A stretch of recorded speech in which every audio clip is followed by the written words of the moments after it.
Across the state, SNAP's future remains unclear tonight. Atlanta News First reporter Abby Casoris explains how the uncertainty is still rippling through communities and how local farmers are trying to help fill the gap.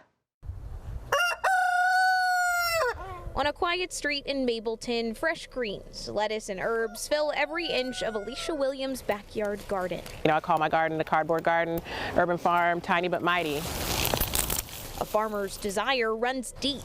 Feed their community the best, most nutritious food they can grow.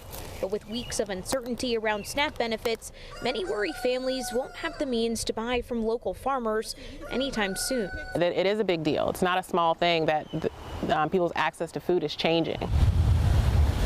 Williams was contacted by Everybody Eats Together, a group that runs a free food cart outside of Agnes Jones Elementary School. By the time school lets out, kids can stop by, grab a snack, and take home vegetables for the weekend. I'm not sure how long these collard greens is going to last.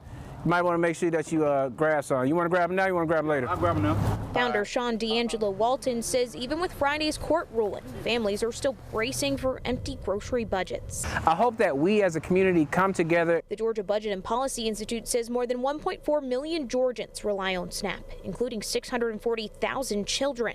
SNAP doesn't just feed families. It pumps $3 billion into Georgia's economy, supporting more than 2,300 grocery stores and farmers markets. Without consistent funding, small towns and rural communities could feel the loss the most. From community gardens to farms across the state, Georgia growers say that the stop and start of SNAP makes it harder for them to plan and for families to get something healthy and fresh.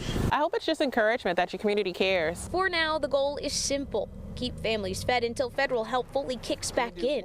Because for Georgia farmers, this isn't just about the crops. It's about community, dignity, and making sure every table has something fresh on it. In Atlanta, I'm Abby Casoris.